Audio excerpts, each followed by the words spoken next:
की जनसेवा व लोकप्रियता बढ़ती लोकप्रियता को देखकर निषाद पार्टी प्रमुख संजय निषाद, उनके लड़के सरवन निषाद, प्रवीण निषाद और उनके करीबी जयप्रकाश निषाद मन ही मन द्वेष रखने लगे, तमाम प्रकार से प्रताड़ित करने लगे, जिसके क्रम में धर्मात्मा निषाद को कई फर्जी मुकदमे दर्ज कराए गए।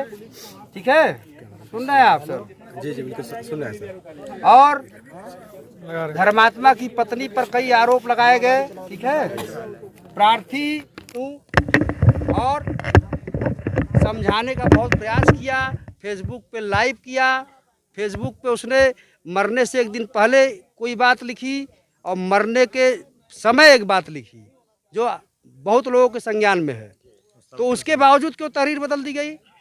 कहाँ बदल दी गई? तो प्रशासन नहीं बता सकती है सर, क्यों आखिरकार बदल दी गई है तहरीर, क्यों बदल? तो कहाँ न्याय हुआ धर्मात्मा के साथ? धर्मात्मा निषाद के साथ जो न्याय की बात की जा रही है सर, आश्वासन दिए जा रहे हैं, इसमें क्या लगता है सर कि उन्हें इंसाफ मिल पाएगा? हाँ, क्या उन्हें इंसाफ मिल पाएगा? निषाद युवा वाहिनी और हमारे समाज के लोग, उनके मित्र ये अजय यादव जी है, रामकृपाल यादव जी है और जो भी हमारे समाज के उनके मित्र हैं, शुभचिंतक हैं, सजग प्रहरी हैं, हम लोग कानून के दायरे में जो भी हम लोग लायक होगा, जो भी हम लोग कर पाएंगे करेंगे। हम लोग राजनीति करने यहाँ नहीं आए हैं। हम लोग के हृदय से जुड़ा था वो भाई, बहुत हृदय से उसको मानते थे। ये तो उसके जिगरी यार हैं, ये तो बोल ही नहीं पाएंगे कुछ आपसे, कोई शब्द नहीं निकलेगा इनके मुँह से। आज खून के आंसू रो रहे हैं उनके समर्थक और उनके चहेते, कितने दिनों में धड़कते थे वो, कितने दिनों पर राज कर रखे थे, ये उनके अंतिम संस्कार में सम्मिलित हुए लोग आप समझ सकते हैं, देख सकते हैं। ये बहुत ही दुखद घटना है और इस पे केवल और केवल राजनीतिक, बताइए, राजनीतिक दबाव ना कहा जाए तो फिर आखिरकार एक विशेष व्यक्ति पर मुकदमा क्यों लिखा गया? एक व्यक्ति सुबह 9 बजे क्यों सुसाइड करेगा महाराज? सुबह 9 बजे उसके जैसा बोल्ड आदमी, उसके जैसा मजबूत आदमी, उसके जैसा निर्भीक आदमी जो किसी से भी लड़ जाता था, किसी मुद्दे पर लड़ जाता था, सुबह 9 बजे, अगर रात में करता तो कोई और कारण प्रतीत होता। सुबह 9 बजे सुसाइड करना, कोई ऐसी बात जरूर हुई होगी जिसकी वजह से सुसाइड किया होगा। सर धर्मात्मा निषाद के मोबाइल फोन कहाँ है? वही तो बता रहे हैं आपको, मोबाइल फ़ोन भी ले लिए सब, बिल्कुल ले लिए। राजनीति के तहत अब मोबाइल में सारा डाटा गायब हो जाएगा, सारी कहानी गायब हो जाएगी। तो ऐसे में कॉल जिनसे वो सुबह में बात किए होंगे या फिर लास्ट टाइम किनसे बात की? मोबाइल का डाटा आप बिना परमिशन के किसी के नहीं, एसएसपी के परमिशन के नहीं पा सकते आप, पहली चीज़ आप जान लीजिए। और मोबाइल का डाटा आपके पास अवेलेबल है तो आप उससे जान सकते हैं किससे बात हुई, कॉल डिटेल से। तो मोबाइल है नहीं आपके पास, डाटा भी पुलिस के पास है, पुलिस आपको परमिशन देगी नहीं जांच करने के लिए, तो मामला खत्म। जी जी, सारी चीज़ें आप देख कर समझ सकते हैं और किस तरीके से परिवार को न्याय मिले, उसकी पत्नी को नौकरी मिले। सर किस आधार पे यहाँ पर 100 लाख का अंतिम संस्कार किया गया? आखिरकार जिलाधिकारी महोदय ने ऐसा क्या आश्वासन दिया? हम लोग तो वहाँ थे ही नहीं, हम लोग तो जैसे, चूँकि हम कचहरी से भागते भागते आए, जब मुझे जानकारी हुआ पोस्टमार्टम नहीं हो रहा है, कपड़ा चेंज करके हम यहाँ आए हैं, तब तक मालूम चला, भाई ने बताया कि पोस्टमार्टम हो गया भैया, हम लोग लेके आ रहे हैं, अजय जी ने बताया। अब हम तो वहाँ थे नहीं, बाकी चीज़ें कैसी हुई अजय जी से आप पूछ सकते हैं, ये बता सकते हैं। अब वहाँ चूँकि जहाँ थे नहीं तो क्या हुआ कैसे बताएंगे? जिलाधिकारी महोदय ने ऐसा क्या आश्वासन दिया जिसके बेस पे आप यहाँ पर लाकर के अंतिम संस्कार? जी, मैं आपको बताना चाहता हूँ आपके स्टेट न्यूज़ चैनल के माध्यम से, हम लोग सुबह 9 बजे चिरघर हम लोग को बुलाया जाता है। हम लोग अपने साथी के लिए 10 से 15 लोग गए, जिसमें से डीएम खुद सदर सीओ साहब मैम आई, चिरघर के अंदर आई, उन्होंने कहा चलिए डीएम साहब आपको बुला रहे हैं। हम लोगों ने अपनी उनसे बात रखा गया कि डीएम साहब को यहीं बुला दिया जाए, हम लोग यहीं वार्तालाप कर लेंगे।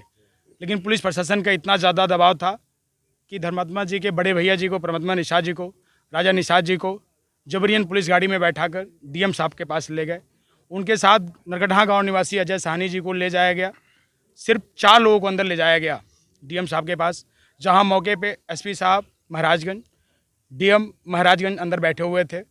तत्काल प्रभाव से पहले तो मेरे भाई का मोबाइल ले लिया गया, हमें धर्मात्मा निषाद जी का मोबाइल ले लिया गया। हमें ये भी डर है कि उनके मोबाइल से जितने भी डाटाएँ हैं या तो डिलीट कर दिया जाएगा या तो किसी अत्याधुनिक मामले से हैक करवा दिया जाएगा। डिलीट क्यों किया जाएगा? उनको ये डर है, कम्युनिटी मंत्री जो है मत्स्य विभाग के डॉक्टर संजय निषाद जी को महाराजगंज के वरिष्ठ पुलिस अधीक्षक बचाना चाहते हैं, डीएम साहब बचाना चाहते हैं उनको। जब तहरीर 4 लोगों को नाम जब्त दिया गया था, तहरीर क्यों अंदर बुला के प्रलोभन दे के बदलवाया गया? ऐसे में तो परमात्मा निषाद ही बता सकते हैं कि आखिरकार उन्होंने तहरीर बदलने के लिए तैयार कैसे हुए। जी, उनको लालच दी गई 25 डिसमिल पट्टे की ज़मीन, एक सरकारी नौकरी उनकी वाइफ को, उनकी माताजी को पेंशन दिया जाएगा। ऐसा प्रलोभन दिया गया। ऐसा प्रलोभन डीएम साहब और एसपी साहब के द्वारा दिया गया। 5,000 रुपए जी, हम लोगों ने मिलेगा परिवार को मिलेगा परिवार को 5,000 रुपए नौकरी देने के लिए। इन्होंने 15 से 7 एक हफ्ते से 15 दिनों में कहा नौकरी मिल जाएगी और कुछ आपको नगद दे दिया जाएगा। हम लोगों ने पूछा राशि कितनी मिलेगी, उन्होंने कहा 5 से 10,000 रुपये। हम लोगों ने मांग रखी क्योंकि हम लोग वहाँ अपनी बात रखना चाह रहे थे, लेकिन हम लोग को अंदर नहीं जाने दिया गया, हम लोगों को बाहर ही रोक दिया गया। अंदर क्या बात हुई, क्या सारी बातें आपसे शेयर किए परमात्मा निषाद? बड़े भैया जी तो काफ़ी घबराहट में हैं, अपनी बातें वो क्या कहे और क्या सुने वो खुद नहीं उनको पता है। उनको भाई के खो जाने के कारण इतनी घबराहट है कि कुछ वो बयान नहीं कर पाए। पुलिस उनसे किस पेपर पे भी साइन करवाई है, डीएम साहब किस पेपर पे साइन करवाए, उनको ये भी जानकारी नहीं है। मैं आपके न्यूज़ चैनल माध्यम से चाहूँगा कि आप लोग महाराजगंज डीएम साहब से, एसएसपी साहब से खुद बात करें किस प्रलोभन पर बाड़ी जलाने का आश्वासन दिया गया। एक आश्वासन जब मिला तभी तो आप सब यहाँ बॉडी लेकर के आए। जी, कहीं ना कहीं बताया गया, जिस तरीके से मेरी बात हुई परमात्मा निषाद से, उन्होंने बताया कि 5,000 रुपये और 1,000 रुपये 4,000 बच्ची को, 1,000 उसकी माता जी को और 25 डिसमिल जमीन पट्टे की जमीन दिया जाएगा और एक नौकरी और एक मत्स्य विभाग में नौकरी दिया जाएगा। तो क्या है सर, इस प्रलोभन से उस धर्मात्मा निषाद के जिंदगी मतलब उनको इंसाफ मिल जाएगा? नहीं, इंसाफ तो नौकरी देने से, पैसा देने से इंसाफ तो नहीं मिलेगा। मेरे भाई तो वापस नहीं आएंगे। नहीं, मैं यही चाहूँगा कि जो उसमें मेन दोषी हों उनके ऊपर कड़ी से कड़ी कार्रवाई की जाए। क्या आपको नहीं लगता जिस प्रकार से जिनके खिलाफ मुकदमा दर्ज की गई है वो मुख्य 2 आरोपी हैं? मुख्य आरोपी जिस हिसाब से एप्लीकेशन चेंज करवाया गया, आप भी पढ़े होंगे, जो हमारे स्वर्गीय धर्मात्मा निषाद जी ने जो अपने आईडी से पोस्ट किया था, उस ऑलरेडी एक एप्लीकेशन खुद लिख के फांसी लगाए। उन्होंने 5 पेज अगर नोट निकाला जाए तो 5 पेज में उनका निकलेगा। जिस तरीके से उन्होंने सुसाइड नोट लिखा, जी, जिस तरीके से उस आर्टिकल को लिखने में करीब 2 घंटे का समय लगा होगा। जी, जिस तरीके से उन्होंने अपनी सारी भावनाओं को व्यक्त किया है एक फेसबुक पेज के माध्यम से, जी, तो उस पर जायज़ सी बात है इस मामले की जांच होनी चाहिए। और अगर मुकदमा लिखना था तो चारों लोगों पर लिखना था। मैं आपके माध्यम से तत्कालीन डीएम महाराजगंज, तत्कालीन एसपी महोदय शिवमैम सदर, थाना अध्यक्ष पनियरा, आप सभी सक्षम अधिकारियों से हम युवाओं का एक ही निवेदन है कि जांच करके कड़ी से कड़ी कार्रवाई की जाए, जिससे हमारे भाई स्वर्गीय धर्मात्मा निषाद जी की आत्मा को शांति मिले। मैं यही कहना चाहता हूँ।